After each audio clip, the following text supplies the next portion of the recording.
So without any further ado, we will move into our introductions. So I'll start off. My name is Sam. I am the Senior Program Manager for UK Programs here at the US UK Fulbright Commission. So I work with um, I work with the team here on all of our outbound programs. So that's with all of the students and scholars going from the UK to the US every year. And I'm joined by Rebecca, who I will pass over to introduce. Thanks so much, Sam. So I'm Rebecca. I'm the UK Awards Officer here at the UK Fulbright Commission, and it's lovely to have so many of you online today. And echoing Sam, I work alongside him on the UK programme, so UK scholars and UK students heading out to the US. And very excited for everyone starting their application journey. I'll hand over to Hilary. Hi everyone, I'm a recent scholar. I got my award this year, and I started my Fulbright journey at exactly this point, submitting a competitive application. So if I can help at all, if you've got any questions, I'm more than happy to share my own experiences with you. Thank you so much. And Hilary is joining us in her free time. So we're very grateful to Hilary to be here to provide some insight from the applicant side of all of this as well. So what I want to start off with is a rundown of the process.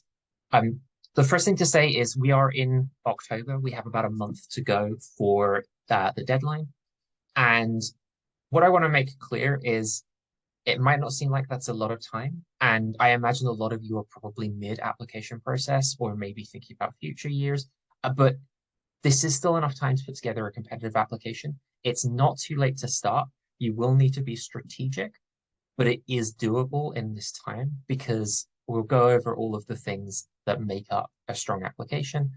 But what I would recommend, as I say, is being strategic. So if you're starting this late in the process, you may want to think about what your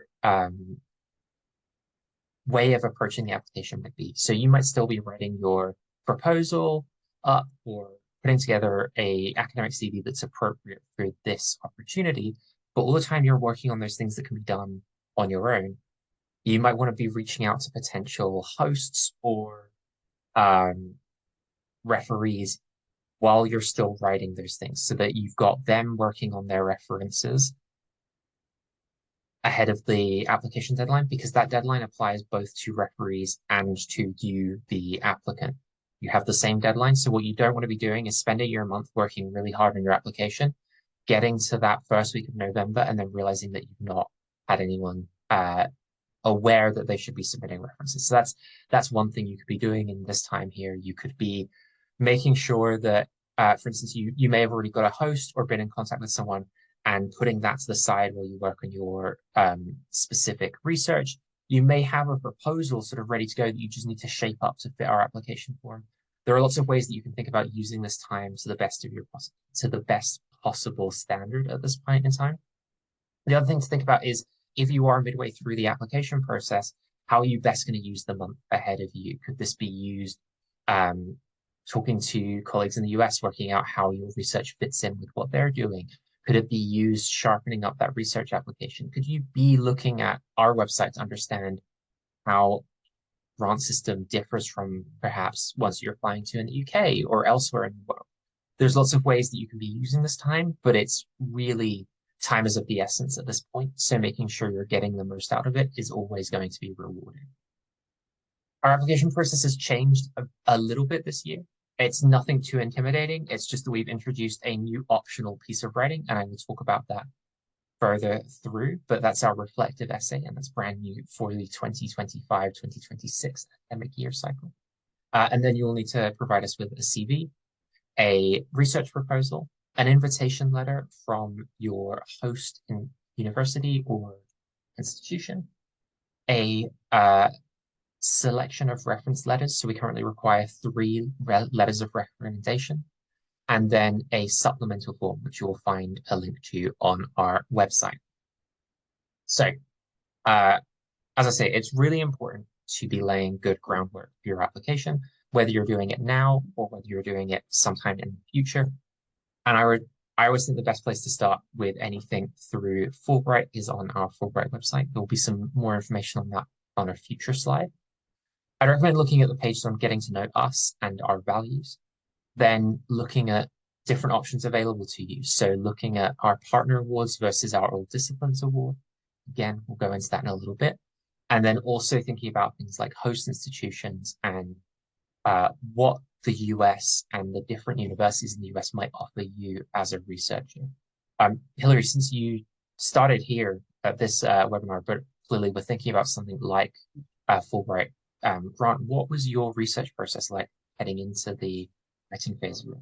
So as I say, I started with this presentation from Sam 3 years ago, and I have to admit I was a Googler. So I Googled as many applications that I could find that people had posted online.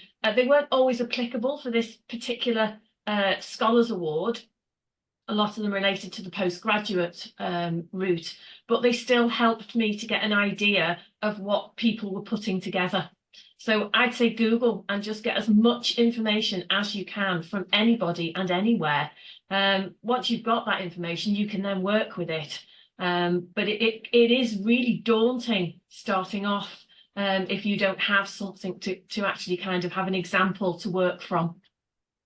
That almost the scariest thing is the blank page, right? And yes. Yeah. So as I said, our website is probably the best place to start from my perspective. So you can find us over at fulbright.org.uk. I thought I'd highlight a couple of different pages here. So if you go to the About Us section, you can find all about Fulbright, because the Fulbright program is a global program with a long history, and its history informs how we approach the process of grant making, and the ideals behind its founding are really important to us. This idea of it being a cultural exchange as well as an academic exchange, for instance. So you can find a lot there, as well as what we at the Commission are up to in terms of what our strategic plan and what our values as a modern version of the book look like. Similarly, I would recommend going to the UK Scholar section under our, because there you'll find a lot of really useful stuff, including the selection of our partner institution or our partner awards, and the information that's available regarding the application process. So if you scroll down that page on UK Scholars, you'll find our application instructions. These are really important. In fact, I would say from the person of someone who's going to be reading these applications, this is perhaps the most important thing you can take away from your time today, is reading the UK specific application instructions. And I say this for twofold reasons, because one, the Fulbright program is a global program. So while I represent, and Rebecca here is representing the US-UK Fulbright Commission, there are commissions and hosts across the world with their own programs to and from the US. That means the application form that you are going to be completing, which is hosted by our colleagues at the IIE on their Slate platform, that application form has to be applicable to all of the participants in the global Fulbright program, which means there will sometimes be some sections of it that look like they're universal, that are actually optional, and that we at the UK Commission do not require you to complete. An example of this is the instructions on the Global Fulbright Program website will tell you that you need a letter of support from your home institution. We don't require that at the UK Commission. So you don't need your university to provide a letter of support saying that it's okay for you to go and partake in the 3 to 12 month grant that you're applying for.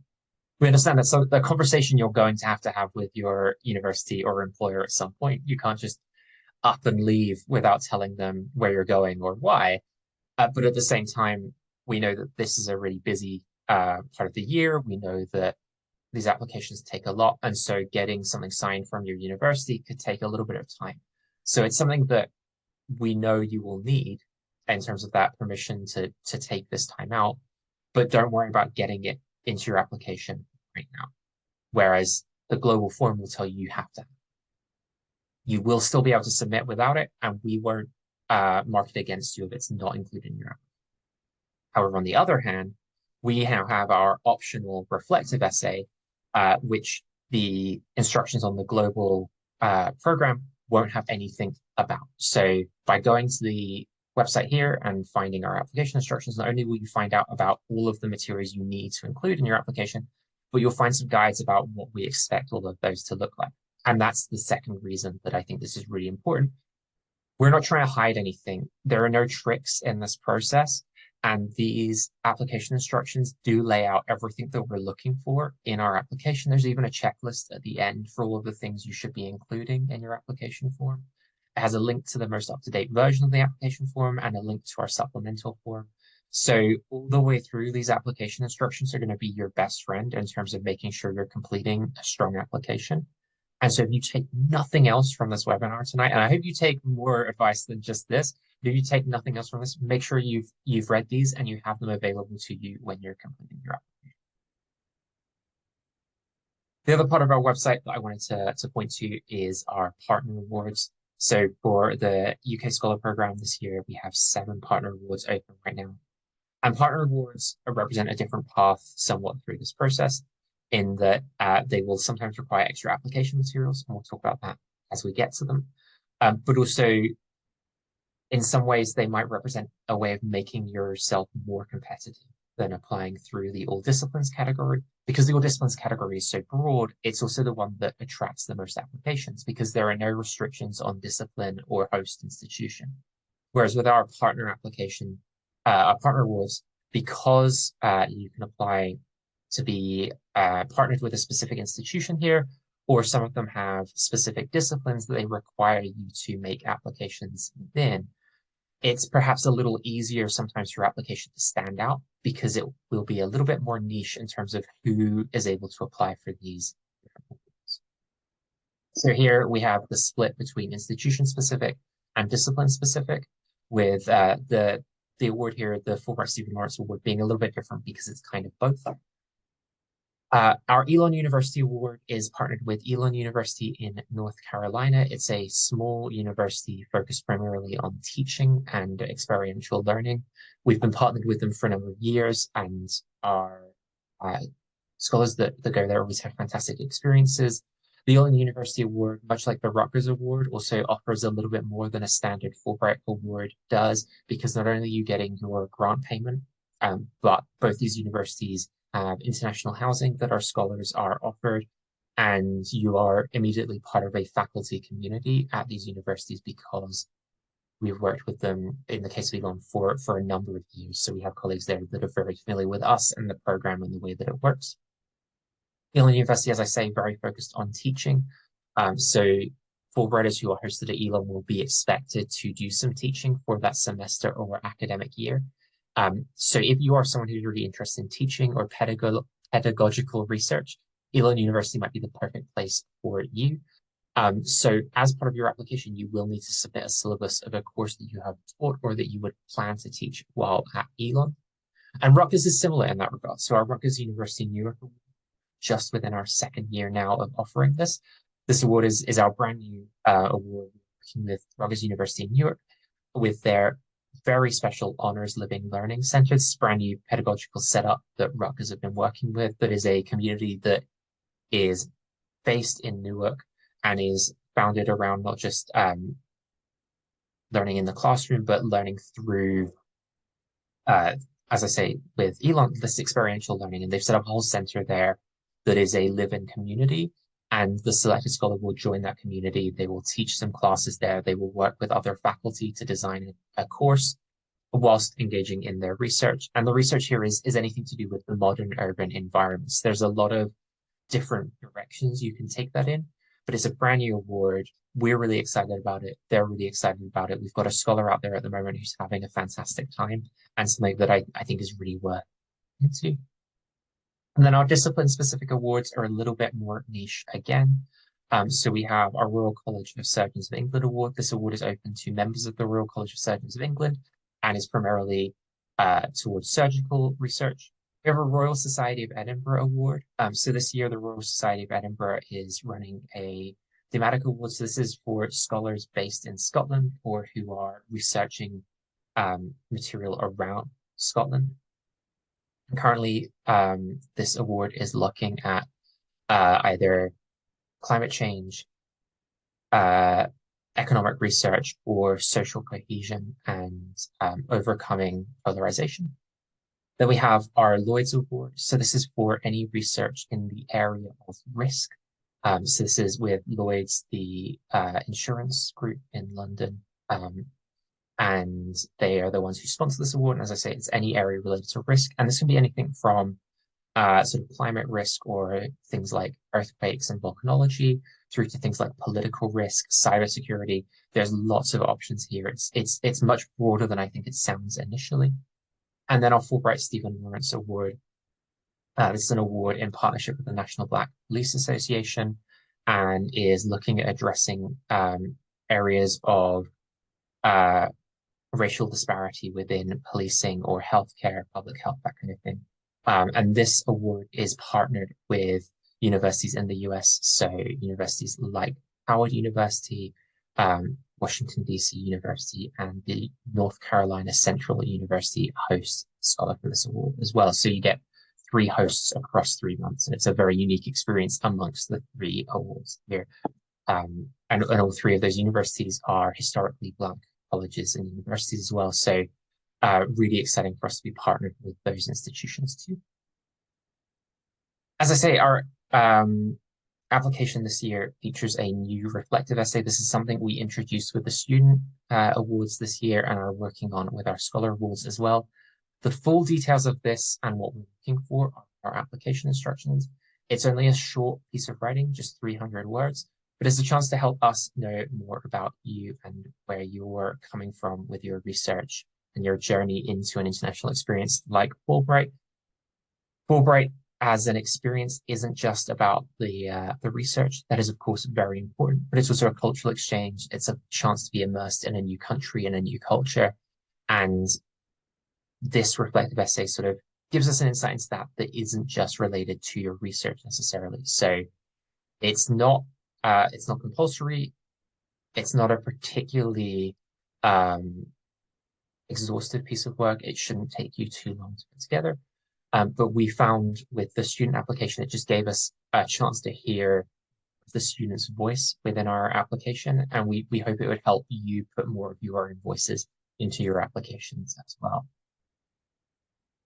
Your CV. So we require an academic CV as part of your application. This can and should be very detailed. Your application is going to be read not only by myself and Rebecca or members of our team at the Commission, but will also be read by people within your discipline. So we have alums from throughout the history of the US-UK Fulbright Commission who volunteer to read with us every year across every academic field and discipline. And so your application will be being read by experts in your academic field.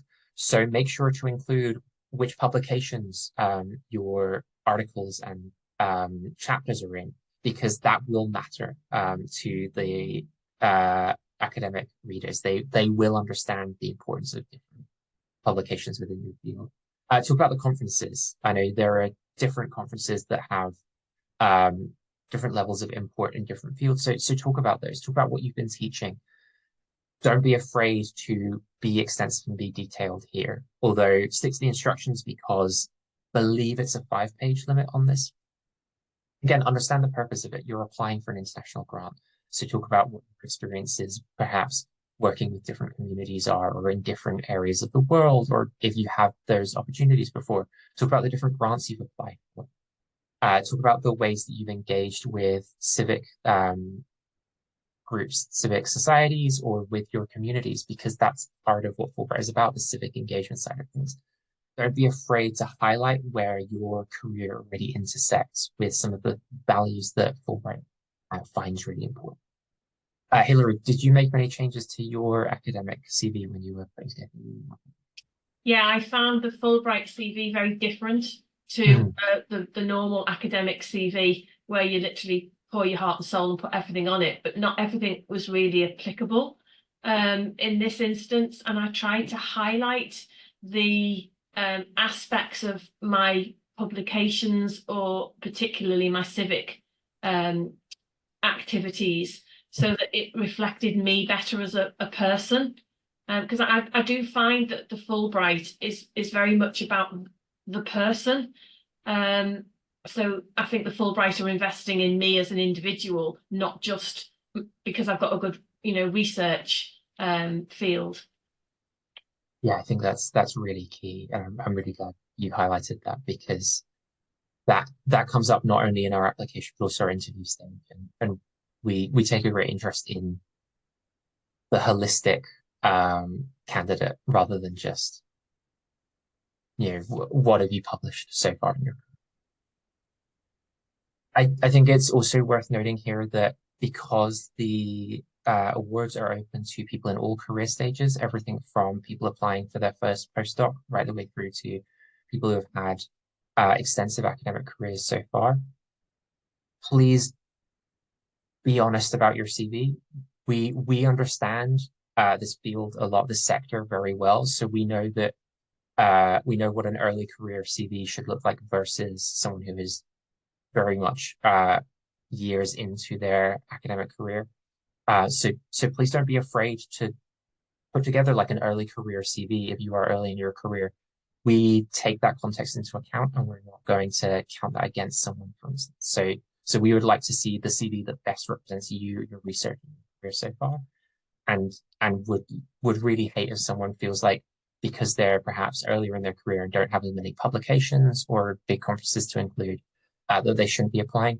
We would absolutely love to see your application and all and everything that you include in your CV. We will take that context into account, both in the academic and the non-academic.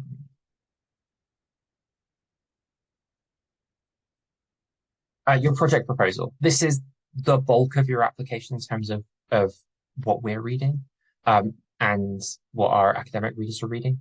And so my first tip here is to consider your audience.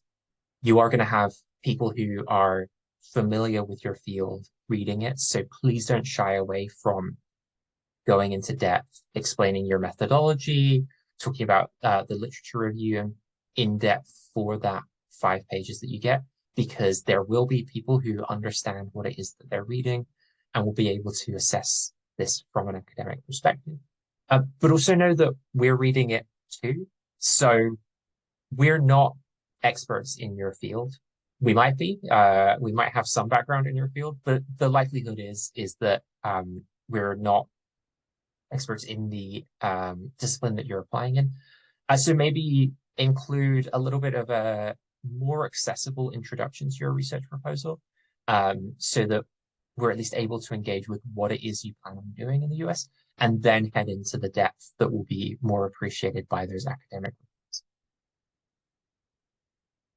Check to see if your award requires anything different. So as I mentioned, we have 2 awards, for instance, that require you to submit syllabi. It may be that if you're planning to teach, regardless of whether you're doing an all disciplines award or one of our 2 partner awards we're teaching in, that you need to include a syllabi as well. But check all of the requirements for every award to see if there's anything you need to include in this proposal. Fulbright is international, so we need to know why it is that you want to be in the US. If you go into our application instructions, we sort of lay out all of the sections that we expect to see in a project proposal. And someone who is able to articulate why it is that spending time in the US doing this research is important is likely to have a better chance of being shortlisted for interview than someone who struggles to articulate that. Similarly, Fulbright isn't purely academic. So there's a question in there that's why bring this proposal to the Fulbright Commission?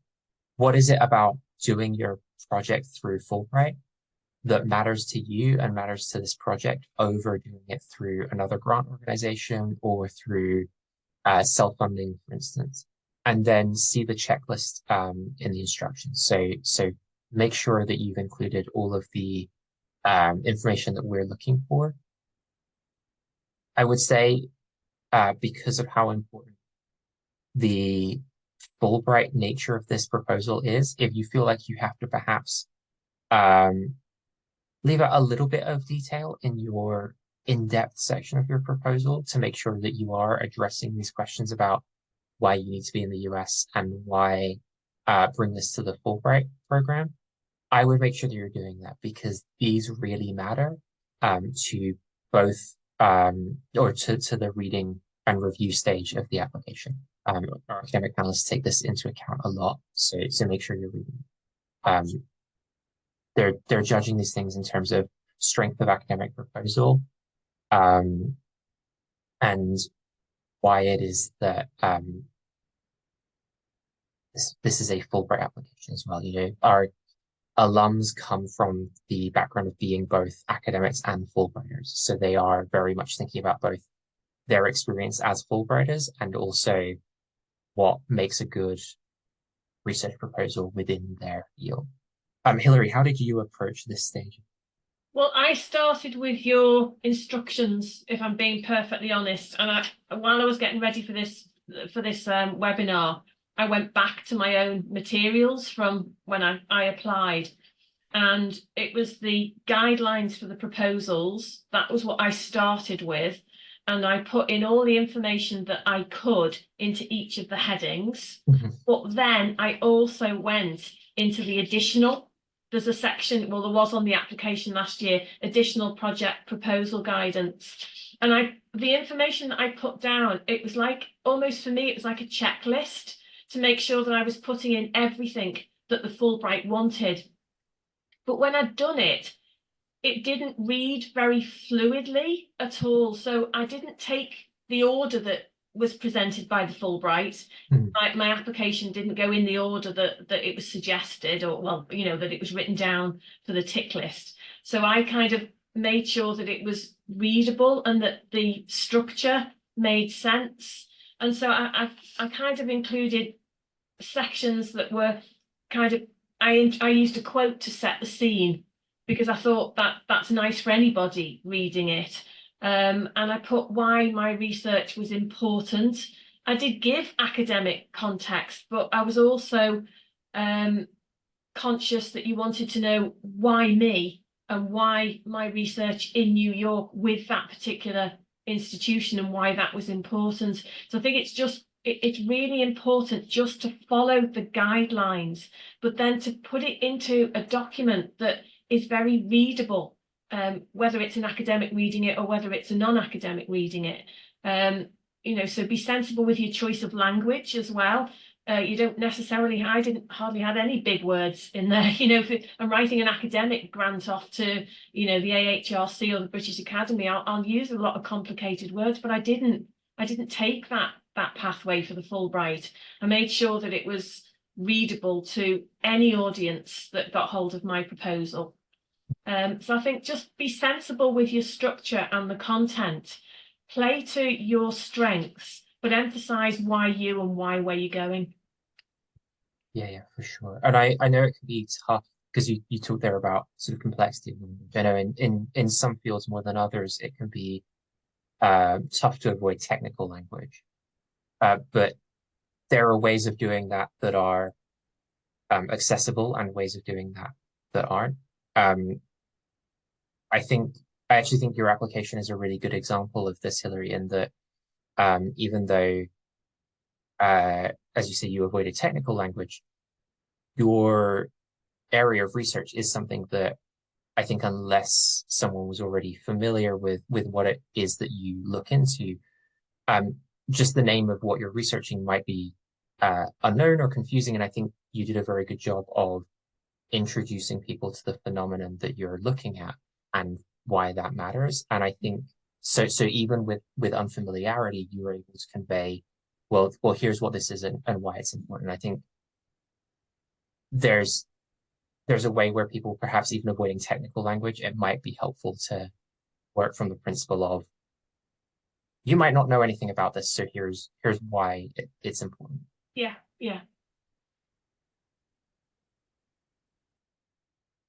So here are some additional tips that I would give.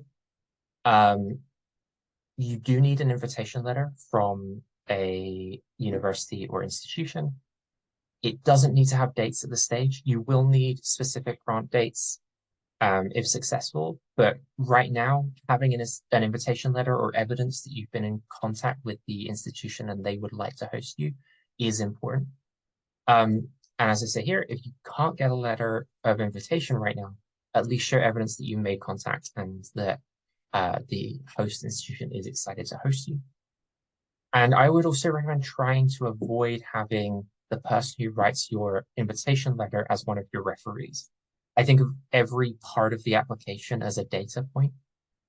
And if someone is having the person who is agreeing to host them and invite them also be one of their references, I think you're losing out on an important data point. So you could have essentially 4 people writing about you and your research because you have that invitation letter saying, we're aware of this scholar and what it is they want to research, and we're happy to host them. And that's a positive endorsement of your application. And then you would have your 3 referees as well. And by having one of those overlap, that's losing one of those data points in my mind. We'll move on to questions very shortly, but Hilary, are there any sort of additional tips that you would give to anyone beyond some of the things that we talked about already? Yes, get somebody else to read your application and get somebody else to tick it off with what's required, because you read what you think you've written and that isn't always the case. Yeah. So I was very fortunate in that I had a mentor who was happy to sit and read through the application and sit and familiarize themselves with the requirements, even though, you know, she wasn't familiar with the Fulbright. So I think if you could reach out to somebody just to get somebody to sense check what you're writing and to make sure that you've included everything that you should include, I think is really, really helpful. Yeah, and that doesn't even necessarily need to be a colleague. That could be a friend or a family member or something. But I think having that additional input is always helpful. Should we move on to questions? Rebecca, do you want to... Yeah, so we've been answering a couple questions in the Q&A as they've been coming in. So I'm just going to kind of recap because I think there might be some kind of useful ones that other people might have been thinking about as well. So I guess just to further clarify, this webinar is specifically for our UK Scholar Awards. I know we have a couple of people on the call who had mentioned in the Q&A that they're interested in our postgraduate awards. So competition is not currently open for those awards. That will be opening in February 2025 for the 26 to 27 academic year. So sort of the guidance that we're providing today isn't for the postgraduate awards, it's only for the Scholar Awards for sort of academics and professionals. So if you are looking at doing a master's or PhD in the US, this is not the webinar for you, unfortunately, but further guidance is available on our website. We'll be hosting a similar session with our postgraduate applicants in sometime in the application process there. So that application process is going to be from February to May in 2025, and we'll be hosting a very similar webinar there. Yeah, and kind of along similar lines, we had a few questions around eligibility. So people who are perhaps not UK citizens, but they are residents in the UK, sort of asking if they are eligible for the UK Scholar Awards. And as I've confirmed with a couple of you directly, it depends on a couple of factors. So we do require that you have long-term residency status in the UK so that you are able to legally return to the UK after the completion of your time in the US. So this normally looks like settlement status or indefinite leave to remain status. I know there's a couple other sort of variations. So if you have any questions, I definitely encourage that you get in touch with us via email, just sort of confirming what your current status in the UK is. And we can confirm sort of specifically for you. Similarly, a couple of people were asking if you haven't got a PhD, what is sort of the equivalent level of experience that is expected? And I would again encourage you to get in touch with us directly, just sort of detailing your experience so that we can sort of take into consideration sort of the specifics of your situation and give you sort of a direct answer. With the citizenship questions as well, I suppose it's worth noting that we would also ask that you reach out to the Fulbright Commission in the country that you hold citizenship in to check your eligibility with them as well and provide us with evidence of that contact so that we can let you know which program you should be applying to. So just checking at some of the open questions now. So someone's saying that they're interested specifically in the Royal Society of Edinburgh Partner Awards, but they're worried about getting a proposal for this year. they're wondering if this partner award has been confirmed for the 26-27 academic year, or if this award is likely to be a one-off. That's a really great question. We've had a long-term partnership with the Royal Society of Edinburgh in the past. This is a revamped version of our award with them, so it may change in the future in terms of what the themes are. I would recommend that you email us just so that we can better understand your question and how we might ask our partners at the Royal Society of Edinburgh what information we can best help you with. But as I said, it's a revamped version of our award, and we plan on running it into the future. But because it's thematic and those themes may change as the research themes that the Royal Society of Edinburgh are interested in change as well. So best, I think, to email us so that we can make sure we're getting the best information. We also had a specific question for the Rutgers Newark Award. Mhm. So someone was asking for an award like this, and I suppose this is applicable to sort of several of our specific partner awards. Do they still need an invitation letter at the point of applying? I would recommend reaching out to the folks at Rutgers Newark. We can put you in touch with the people specifically that we have contact with if you need help with that. The same is true of the Elon Award. But if you're unable to get a full letter of invitation at this stage, it's not the be all and end all. As I mentioned in the presentation, just evidence of contact that you're putting that work in towards getting the invitation letter is enough at this stage. But we would like to see at least that you're engaging in that part of the process and making contact with those universities. Because especially with a partner, if they don't know that you're planning to be hosted by them, that makes that process just a little bit more difficult. We also had a couple of questions just about sort of the application process. So firstly, people were asking whether it's possible to apply to sort of multiple awards. And the short answer is it's not. But someone did ask if their application would be considered for other awards if they weren't successful for the award that they had originally applied for. And my understanding is when you're applying, there's a box you can tick that sort of says that you're happy to be considered for other awards sort of during the review process. But we do, because you are only able to directly apply to an award, we do encourage you to ensure that you're applying to the award that sort of best fits your need. And I guess a slightly different question, but we had a question about sort of the success rate, sort of the number of applications that we're able to provide funding for. And as I'm sure you're aware, several of our awards are extremely competitive, but I will flag, I believe Sam mentioned earlier, that our All Disciplines Award is sort of every year our most competitive award. And so if you are sort of deciding whether it's better for you to apply to a partner award or an All Disciplines Award, if you are eligible and sort of align with any of the partner awards, we definitely would sort of encourage you to consider that option. And if you have any further questions about sort of which award you're best suited to, we'd again encourage you to get in contact with us directly via email.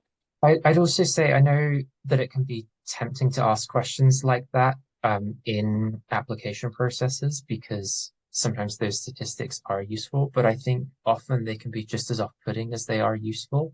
And I would actually encourage you to apply regardless of what our answer to that would be. And it's not something that we share at this stage anyway. But in my mind, that kind of probabilistic thinking around what success rates look like is always going to be more off-putting than it is encouraging. And realistically, it's better to sort of drop the probabilistic approach to this and to think about what can you do to maximize your chances of success. So putting that energy into honing your proposal, into making contact with people, into picking the right award, I think is always going to pay off more than thinking about what the numbers game here is. So just looking at a couple more questions. So I guess people had questions sort of about the review process. So as you sort of touched on earlier, each application is reviewed by sort of academic specialists within the field. But for partner awards, those applications are shared with the partners as well. So I guess that's something to take into consideration during sort of writing your application. We also had a question sort of regarding the expected outputs of the work. I guess, Sam, if you and maybe Hillary, if you want to speak to sort of your experience with the suggestions for output, sort of the application process, how you maybe want to ensure you're best communicating the methodology of your work during the application process? Yeah, I don't mind jumping in for this one. I was very clear in writing my methodology, and I just put the questions I aim to answer, and I listed the questions, and the objectives I aim to achieve, and I listed the objectives. I did try to, it took me 3 years to apply for my Fulbright. I hummed and hawed that maybe I wasn't ready. I've never lived anywhere else than where I was born and grew up. So for me, it was a big deal to apply for a Fulbright to go and live somewhere else. And I wasn't sure that my project was right either. So I actually undertook a pilot project. And I think that may be helpful for some applicants to sell your project a little better to the Fulbright, for them to know that you've completed a pilot project, or that you will be completing a pilot project that will then inform your methodology and your outputs. In terms of my outputs, I'm a little bit off the wall anyway, I have to admit, and I always kind of have been. So I looked for something that was a little bit unique and hadn't been not so much hasn't been done before, but hasn't been done a lot, and that could perhaps help to showcase my data that I collect for my own benefits, but to share with other people in a different way. So I think maybe think about things that are a little bit different, but do be very specific in your methodology. And I mean, I don't know about other applications because I only know my own application, but I used headings and subheadings within my application to guide the reader. I don't know whether that's something other people do, but that certainly for me that helps. I'm a geographer, so we're all full of headings and subheadings and sub-subheadings, but I just find that helps to guide the reader. And you want to sell your story, so the clearer that you can make it, and the more readable that you can make it, and the more interesting and exciting that you can make it in terms of your output and your data collection, I think probably will be of benefit. That was my approach anyway.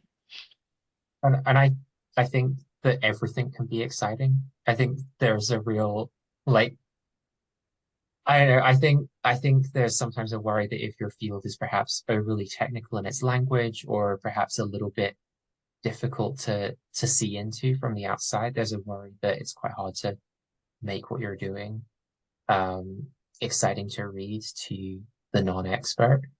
But I can tell you, after years of doing this job, reading Scholar applications is one of my favorite things to do, because you just get to get these little it's like a taster menu of things you wish you could know more about, and every discipline has things that can be exciting about it, and ways that you can make that stuff exciting. And I hope if you go onto our website and look at our cohorts of scholars, you'll see that people come from every possible academic discipline, and lots of different areas even within those disciplines. So yeah, put all of that in, and don't be afraid to we want to read it. And I think sorry. No, please. They really do look at all disciplines. I mean, I am a geographer, but my discipline is Irish studies, and we aren't very well represented, and there aren't many institutions that do Irish studies, but my application was successful. So even if you think, well, I don't have one of these, a big discipline, or a kind of a trendy discipline or whatever, put your application in, because the Fulbright doesn't seem to have the barriers that other grant applications have. And the other thing to say about outputs, coming back to that question as well, is that it's one of those questions that's a little bit of a how long is a piece of string question, in that I think your output should be appropriate to your project. So for some people that will look like monographs or book chapters, and to other people that will look like designing a new course that they're going to teach. So some people it will look like putting on an exhibition. And I'm not saying that to sort of obfuscate and make this a harder question to answer. As long as your output looks appropriate to the project that you're providing and writing about, that's perfectly fine.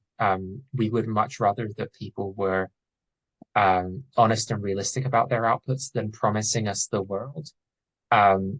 and then there being a little bit of discord between the project proposal and what the proposed outcomes. Thanks both for your answers for that. So next we had a couple questions regarding the expectations of referees or references. Several people were asking whether we'd advise that all the references be from the UK or whether we're looking for referees from the US, sort of a mix of both, if they should be from their sort of home institution. What is sort of your advice, Sam, and Hilary, what is sort of your experience on this? I think it's best to get the kind of reference that are referees, not reference. Referees that are going to write the best things about you. So if the people that know you and your work best are all colleagues at your home institution, by all means, that's a perfectly valid strategy for approaching this. But likewise, if you have colleagues from places that you've worked before or that you've worked with and collaborated from other institutions, that's great too. It's quite often, I think, a good idea to include someone who works internationally. So someone from an institution or a colleague in another country. It doesn't have to be the US, but anywhere else in the world is also a great idea here, just because it shows, I think, a little bit of that ambassadorial side, that cultural understanding side that Fulbright cares a little bit about. But I also don't want to put people off if you don't have people in your network that can write about you from that angle. It's just a strategy that I think is a useful and interesting one to consider. Yeah, The other thing that I would think about though is some of our alums reading these applications are American, and so encouraging your referees to be a little bit more detailed in their language, a little bit write a little bit longer of a reference than they're used to. I know in the UK that sometimes our references are a little bit straightforward and efficient. Like I've worked with this person for so many years. They're very good at their job. You should consider hiring them. And that's fine here. But if you've ever seen an American reference, they will sing the praises of someone. And I'm not saying you need to ask everyone who writes about you to go that far, but just consider the audience they're writing for. Yeah, I chose 3 people who knew me very well and who knew my research very well. That was my approach. And also picking people who are reliable and will submit their references on time. I know it can be tempting perhaps to seek the most prestigious referees that you can, but if they're not going to submit the reference for you, then it's the same as not having anyone. So picking people who are reliable and punctual is probably also one of the best things you can do.